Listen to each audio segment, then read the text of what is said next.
The sea was endless, a mirror of silver stretching beyond sight, where heaven met water and both seemed empty. Floating in that vastness was a lifeboat, and in it, a boy named Pi Patel, known to all as Pi, and a tiger named Richard Parker. But before the tiger, before the storm, Pi's world had been full of colors, the smell of mango trees, the chatter of zoo visitors, and the soft hum of prayer from 3 different faiths. He was a curious boy from Pondicherry, India, born into a family that owned a zoo. His father taught him early that animals were not playthings, they were power and instinct wrapped in fur. Never forget, his father warned, as the tiger's roar echoed through the bars.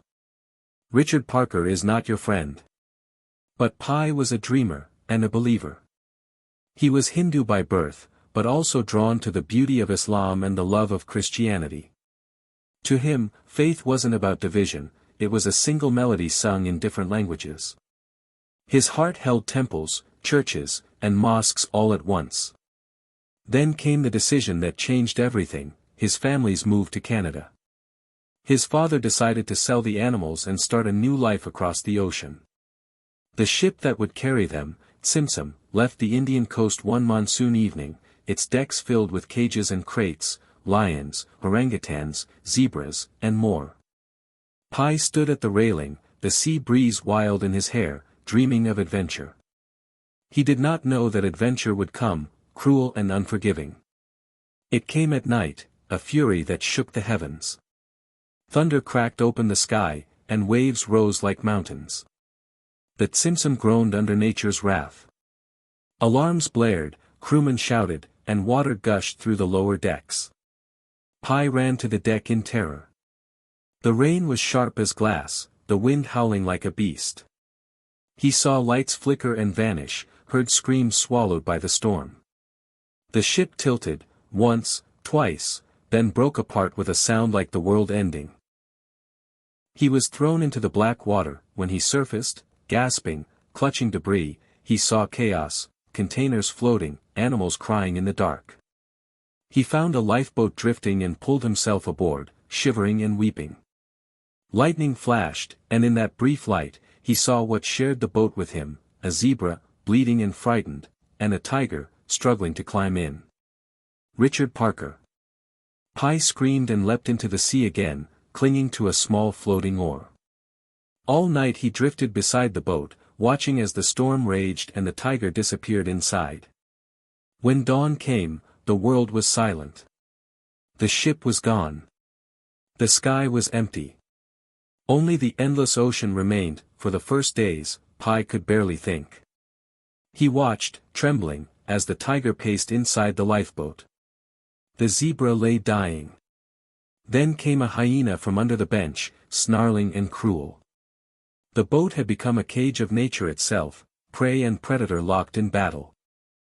By the 3rd day, the zebra was dead, and the hyena turned its hunger to an orangutan, named Orange Juice, who had floated to the boat on a raft of bananas. Pi watched helplessly as the hyena killed her too. And then, the tiger moved. With one powerful strike, Richard Parker ended the hyena's life. Silence fell. The lifeboat belonged to him now.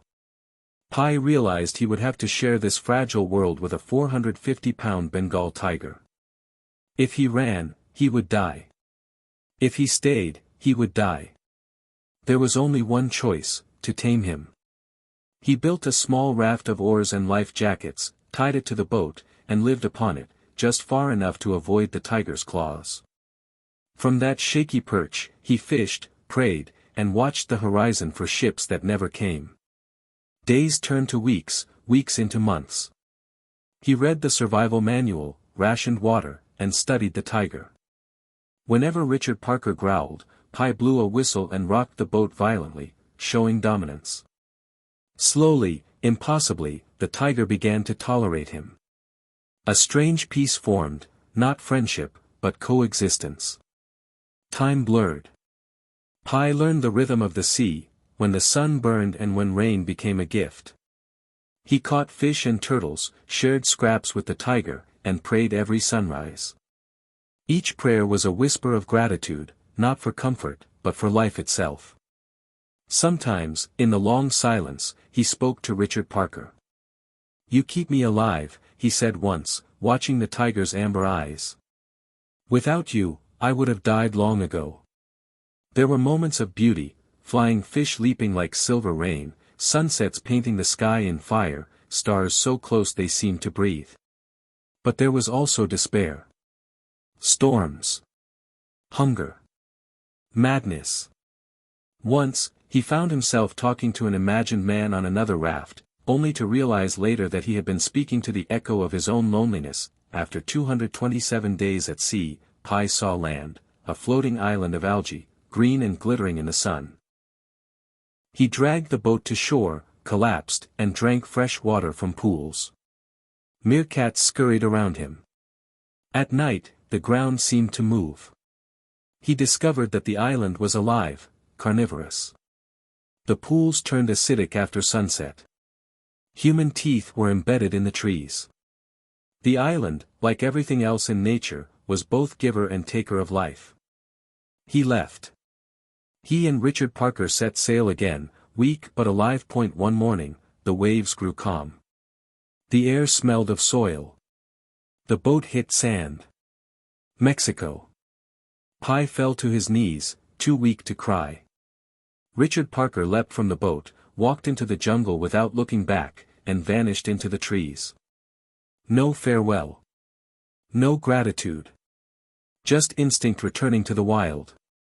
That broke Pi's heart more than any storm. He had survived the impossible, yet his companion left without a goodbye. Rescuers found him, a boy starved, sunburned, and whispering prayers. When officials came to question him, they asked how he survived. Pi told them the story, the shipwreck, the tiger, the 227 days at sea. They didn't believe him. So he told them another version, one without animals. In that story, the tiger was Pi himself, the savage side that emerged to survive.